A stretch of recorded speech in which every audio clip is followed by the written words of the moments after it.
Episode के शुरुआत में हम स्कूल को देखते हैं, जहां कल के शो को बिगाड़ने की वजह से पीटी टीचर इचिगो और उसके फ्रेंड्स पर गुस्सा है।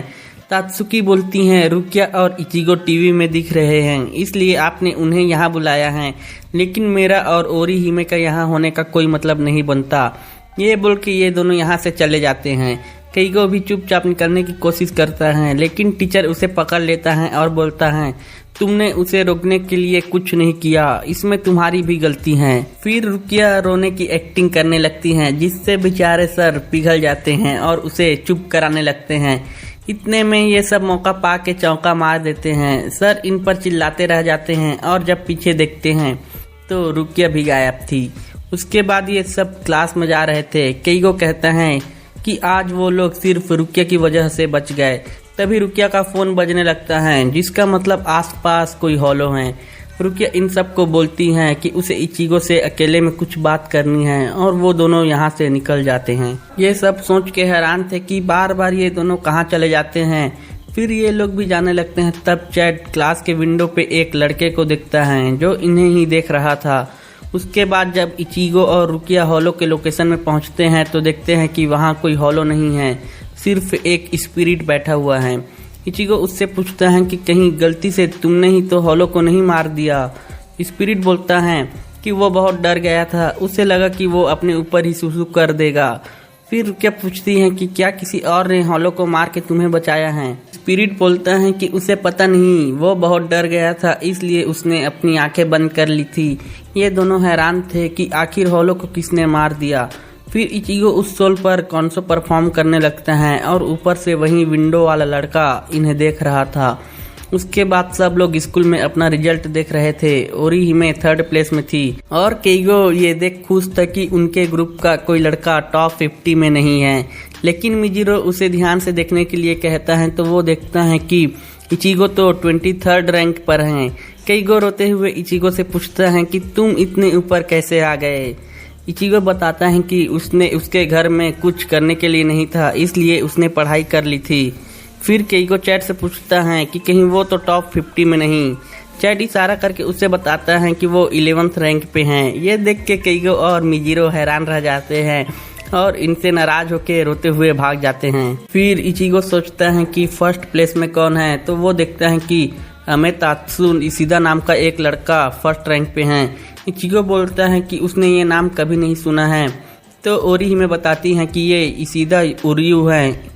इचिगो पूछता है कि क्या वो इसे जानती हैं, तो ओरी हिमे बोलती हैं कि ये हमारे ही क्लास में है। तो तात्सुकी कहती हैं कि रहने दो ओरी हिमे, इसे कभी किसी इंसान का नाम और फेस याद नहीं रहता। और वो दोनों वहाँ से चले जाते हैं। इचिगो को अब भी शक था कि क्या ये सच में उसके ही क्लास में है। रुकिया को लग रहा था कि कहीं उसका सोल फोन तो खराब नहीं हो गया, इसलिए इसे चेक करने के लिए रुकिया उराहारा को फोन लगा रही थी, लेकिन उराहारा फोन नहीं उठा रहा था।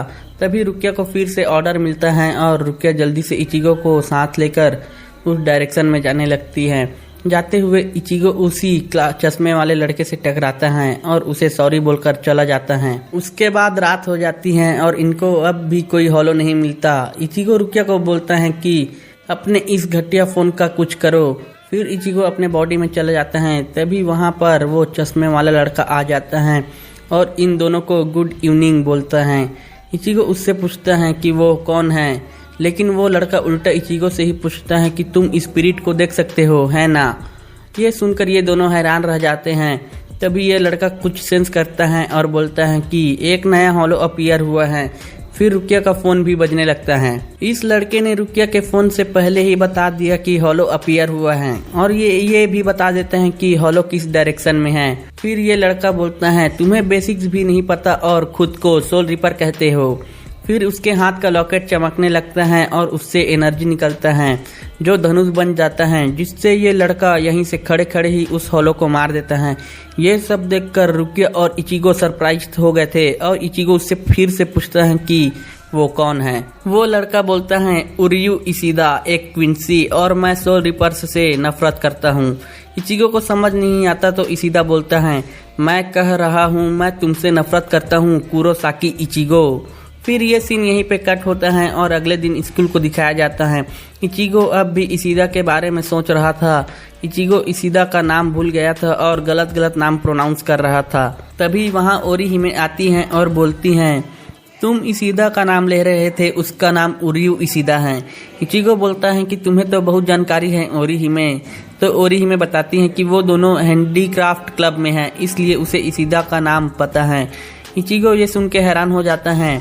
इशिदा हैंडीक्राफ्ट क्लब में है। ओरिहिमे उसे दिखाने के लिए ले जाती हैं और ये दोनों छुप के इशिदा को देखने लगते हैं। तभी एक लड़की अपने फटे हुए डॉल को लेकर इशिदा के पास आती है, जिसे इशिदा फटाफट सिल देता है। ये देखने के बाद इचिगो वहाँ से चला जाता है।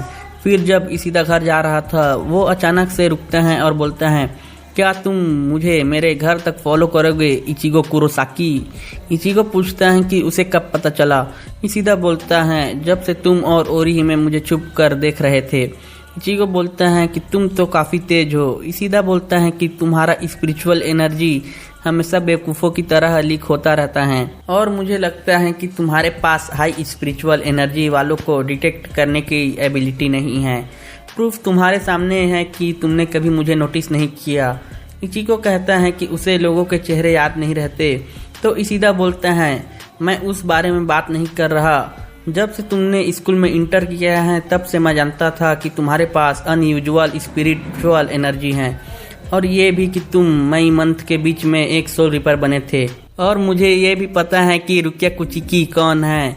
फिर सीधा इचिगो का स्पिरिट रिबन पकड़ के बोलता है, सोल रिपर्स के स्पिरिट रिबन्स डिफरेंट कलर के होते हैं। ये वही स्पिरिट रिबन्स हैं जिसे रुकिया ने कहा था कि सिर्फ हाई लेवल के सोल रिपर्स ही देख सकते हैं।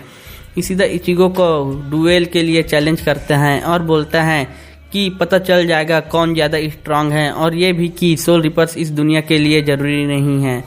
इचिगो ये सब देखकर काफ़ी हैरान परेशान था। उसके बाद सीन चेंज होता है और उराहारा स्टोर को दिखाया जाता है, जहाँ जिंता और उरुरु खेल रहे थे। जिंता उरुरु को परेशान करने लगता है तो तेसाई जिंता को उठा के कहता है कि वो क्या कर रहा है। रुकिया भी वहाँ आ जाती है। उसे लगता है कि तेसाई बच्चों को परेशान कर रहा है, इसलिए वो तेसाई को किक मारती है, लेकिन तेसाई को पता ही नहीं चलता, बल्कि रुकिया के पैर में ही दर्द होने लगता है। तेसाई उसे पूछता है कि क्या उसे कुछ काम है, तो रुकिया उराहारा के बारे में पूछती है। फिर अंदर जाके रुकिया उराहारा को अपना फ़ोन फेंक के मारती हैं और पूछती हैं कि वो उसका फ़ोन क्यों नहीं उठा रहा। उराहारा बोलता है कि आजकल वो थोड़ा बिजी रहता है। फिर रुकिया उराहारा से क्विंसी के बारे में पूछती हैं। फिर सीन इचिगो की तरफ शिफ्ट होता है। इचिगो इशिदा को डुएल के लिए ये बोल के मना कर देता है कि उसे ये भी नहीं पता कि इशिदा सोल रिपर से नफरत क्यों करता है। फिर इचिगो यहाँ से जाने लगता है तो इशिदा उसे ताना मारते हुए कहता है, अभी मुझे याद आया, तुम तो वो सोल रिपर हो जिसे अपने पावर्स रुकिया से मिले हैं। तुम तो सब्स्टिट्यूट सोल रिपर हो जो रुकिया के परमिशन के बिना अपनी उंगली भी नहीं उठा सकता। यह सब सुन के इचिगो काफ़ी भड़क जाता है। उसके बाद हम फिर से उराहारा को देखते हैं। तेसाई कहता है, इस नाम को सुने हुए लगभग 200 साल हो गए हैं। रुकिया पूछती है कि इसका मतलब क्या है, तो उराहारा बताता है कि क्विंसी एक ट्राइब थी जो कभी पूरी दुनिया में फैली हुई थी। उराहारा आगे बोलता है, ह्यूमंस जिनके पास पावर्स थे इचिगो की तरह, जो हॉलोस को सेंस कर सकते थे, उन्होंने उनके खिलाफ लड़ने के लिए ट्रेनिंग करना शुरू कर दिया। इसी तरह ये ट्राइब स्टार्ट हुआ था। सोल रिपर्स की तरह ही उनका मिशन भी हॉलोस को डिस्ट्रॉय करना था, लेकिन इन दोनों में एक स्पेसिफिक डिफरेंस था, और वह था कि हॉलोस को मारना है या नहीं। सोल रिपर्स हॉलोस को अपने जानपख्तों से प्यूरिफाई करते हैं और उन्हें सोल सोसाइटी भेजते हैं, लेकिन क्विंसी ने उन्हें मारने की कोशिश की। जब तुम इस बारे में ह्यूमंस के नज़रिए से सोचोगे तो ये सही लगता है। हॉलोस ह्यूमंस सोल्स को खाते हैं, हॉलोस हमारे फैमिली और फ्रेंड्स को मार देते हैं, तो तुम क्यों उन्हें सोल सोसाइटी भेजना चाहते हो जहां वो शांति से रहेंगे। यह सब स्वाभाविक ही था कि उन्होंने इसका विरोध किया, इसलिए उन्होंने हमेशा हॉलोस को मारने की कोशिश की। उनका मानना था कि वो अपने साथियों का बदला ले रहे थे, पर उसी विश्वास के कारण वो डिस्ट्रॉय हो गए। उसके बाद हम फिर से इचिगो को देखते हैं, जो सोल कैंडी खा के अपना सोल को बाहर निकालता है और फाइट के लिए रेडी हो जाता है, और यहीं पे ये एपिसोड खत्म हो जाता है।